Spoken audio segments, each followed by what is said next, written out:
ಪ್ರಚೋದನಾಕಾರಿ ಭಾಷಣವನ್ನ ಮಾಡಿದ ಮಾಜಿ ಡಿಸಿಎಂ ಈಶ್ವರಪ್ಪಗೆ ಸಂಕಷ್ಟ ಎದುರಾಗಿದೆ.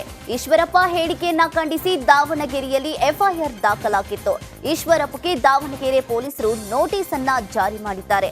ಹನುಮಂತ ಎಂಬುವರ ದೂರಿನ ಮೇರೆಗೆ ಪ್ರಕರಣ ಕೂಡ ದಾಖಲಾಗಿದೆ. ಖುದ್ದು ವಿಚಾರಣೆಗೆ ಹಾಜರಾಗಿ ಮಾಹಿತಿಯನ್ನ ನೀಡುವಂತೆ ನೋಟಿಸ್ ಅನ್ನ ಜಾರಿ ಮಾಡಲಾಗಿದೆ. ಐಪಿಸಿ ಸೆಕ್ಷನ್ 505, ಐಪಿಸಿ ಸೆಕ್ಷನ್ 505 ಹಾಗೂ 501 ಮತ್ತು 506 ಅಡಿ ಪ್ರಕರಣ ಕೂಡ ದಾಖಲಾಗಿದೆ.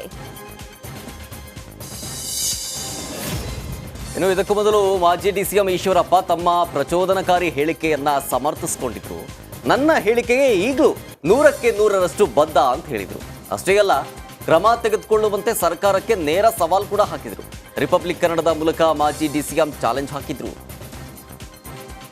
ಮಾತ್ರ ಅಲ್ಲ, ನನ್ನ ಬಗ್ಗೆ ನೀವು ಎಫ್ಐಆರ್ ಹಾಕ್ಸ್ತಾ ಇದ್ದೀರಿ, ಪೊಲೀಸ್ ನೋಟಿಸ್ ಕೊಡಿಸಿದಿರಿ, ನಂದೇನು ಅಭ್ಯಂತರ ಇಲ್ಲ, ಇನ್ನೂ 100 ಕೊಡಿ.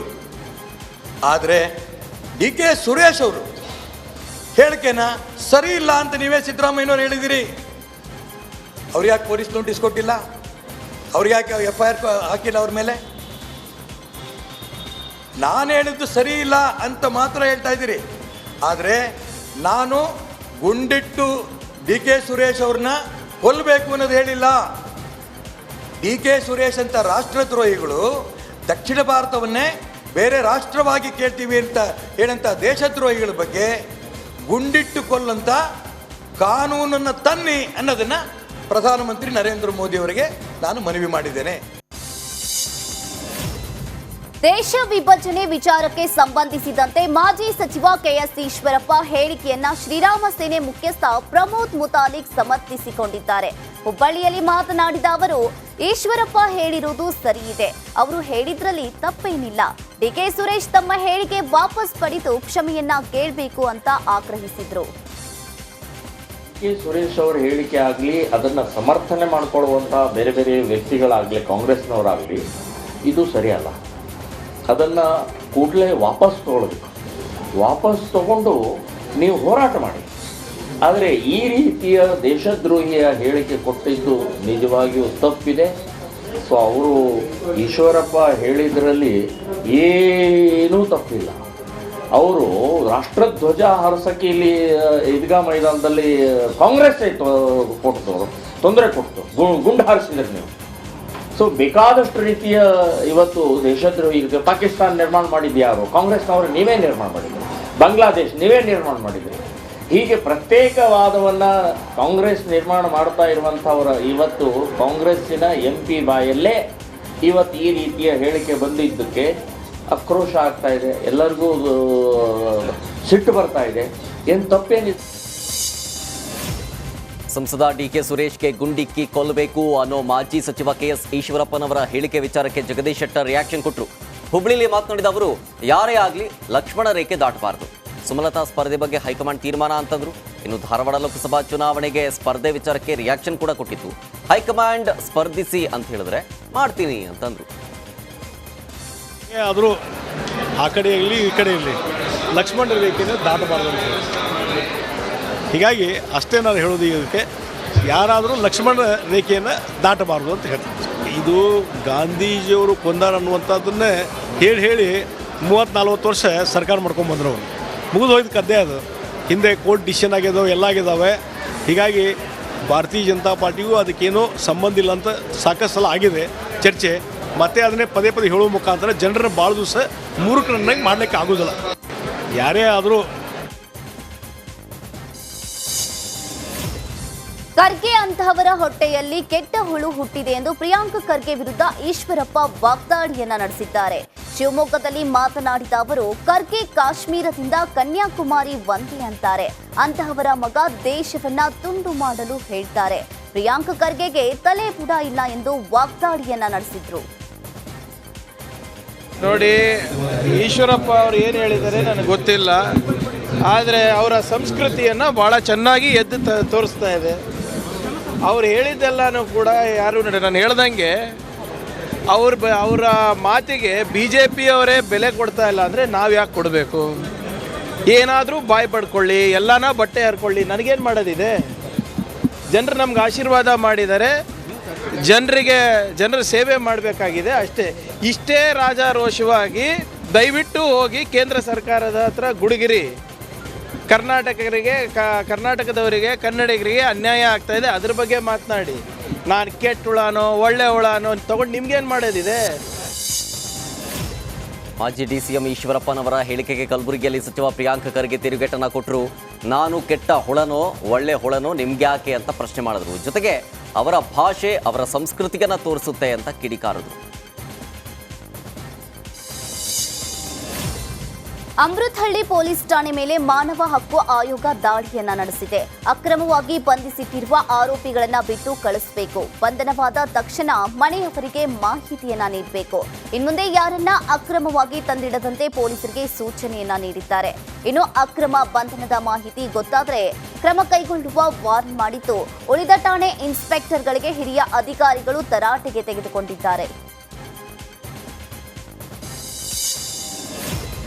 ಬೆಂಗಳೂರಿನಲ್ಲಿ 9 ವರ್ಷದ ಬಾಲಕ ನಾಪತ್ತೆಯಾಗಿದ್ದಾನೆ. ಫೆಬ್ರವರಿ 8ನೇ ತಾರೀಕು ಭಾರತೀ ನಗರದ ಮಿಲನ್ ನಾಪತ್ತೆಯಾಗಿದ್ದಾನೆ.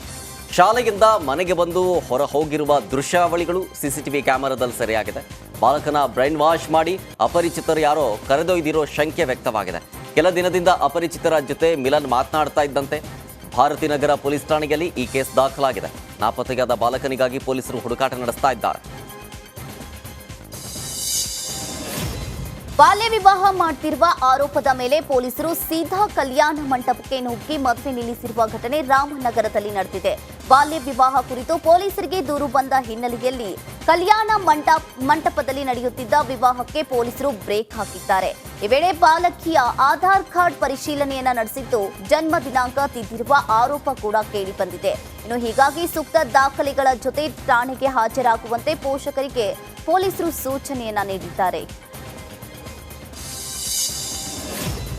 ರಾಮನಗರದಲ್ಲಿ ಟಾಟಾ ಇಕೋ ವಾಹನಕ್ಕೆ ಬೈಕ್ ಡಿಕ್ಕಿಯಾಗಿ ಮೂವರು ಸ್ಥಳದಲ್ಲೇ ಸಾವನ್ನಪ್ಪಿದ್ದಾರೆ. ಹಾರೋಹಳ್ಳಿ ಇಂಡಸ್ಟ್ರಿಯಲ್ ಏರಿಯಾ ಸಮೀಪ ಸಂಭವಿಸಿದ ಅಪಘಾತದಲ್ಲಿ ಬೈಕ್ ಸವಾರರು ದುರ್ಮರಣಕ್ಕೀಡಾಗಿದ್ದಾರೆ.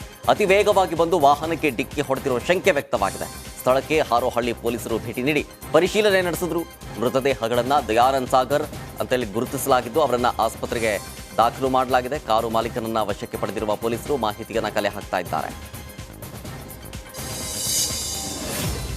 ಹೊಸ ಸಂಸತ್ ಭವನ ನಿರ್ಮಾಣ ಎಲ್ಲರ ಆಸೆಯಾಗಿತ್ತು.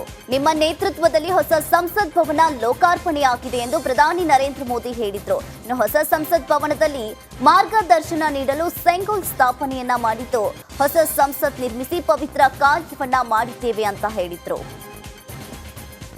नया भवन होना चाहिए, इसकी चर्चा सबने की, सामूहिक रूप से की, एक स्वर से की, लेकिन निर्णय नहीं होता था. ये आपका नेतृत्व है जिसने निर्णय किया, चीज़ों को आगे बढ़ाया, सरकार के साथ अनेक मीटिंगें की और उसी का परिणाम है कि आज देश को ये नया संसद भवन प्राप्त हुआ है. आदरणीय सभापति जी, एक संसद के नए भवन में एक विरासत का अंश और जो आज़ादी की पहली पल थी उसको जीवंत रखने का हमेशा हमारे मार्गदर्शक रूप में ये सेंगोल को यहाँ स्थापित करने का काम.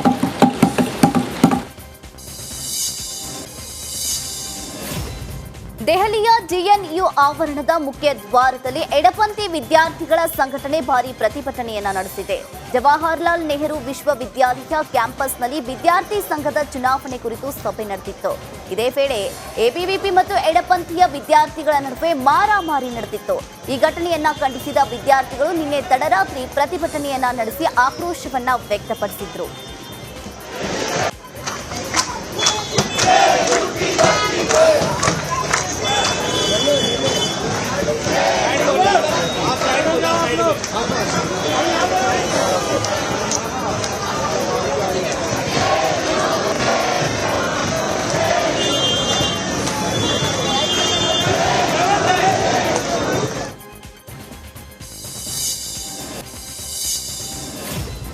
ಕೃಷಿ ಉತ್ಪನ್ನಗಳಿಗೆ ಕನಿಷ್ಠ ಬೆಂಬಲ ಬೆಲೆ, ಖಾತ್ರಿ ಕಾನೂನು ಜಾರಿ, ಸಂಪೂರ್ಣ ಸಾಲ ಮನ್ನಾ ಸೇರಿದಂತೆ ವಿವಿಧ ಬೇಡಿಕೆಗಳನ್ನು ಈಡೇರಿಸುವಂತೆ ಒತ್ತಾಯಿಸಿ ರೈತರು ದೆಹಲಿ ಚಲೋ ಹಮ್ಮಿಕೊಂಡಿದ್ದಾರೆ. ಫೆಬ್ರವರಿ 13ರಂದು ಸಂಯುಕ್ತ ಕಿಸಾನ್ ಮೋರ್ಚಾ ನೇತೃತ್ವದಲ್ಲಿ ದೆಹಲಿ ಚಲೋ ನಡೆಸಲು ರೈತರು ನಿರ್ಧರಿಸಿದ್ದಾರೆ. ಇನ್ನು ಬೆಳೆಗಳಿಗೆ ಎಂಎಸ್ಪಿ ಕಾನೂನು ಮತ್ತು ಬೆಳೆಗಳಿಗೆ ಸೂಕ್ತ ಬೆಲೆ ನಿಗದಿಗೆ ಕೇಂದ್ರಕ್ಕೆ ಒತ್ತಾಯಿಸಲು ದೆಹಲಿ ಚಲೋ ನಡೆಸುವುದಾಗಿ ರೈತರು ಹೇಳಿದ್ದಾರೆ. ಇನ್ನು ಇಡೀ ದೇಶಾದ್ಯಂತ 200ಕ್ಕೂ ಹೆಚ್ಚು ರೈತ ಸಂಘಟನೆಗಳು ಈ ಪ್ರತಿಭಟನೆಯಲ್ಲಿ ಭಾಗಿಯಾಗಲಿವೆ.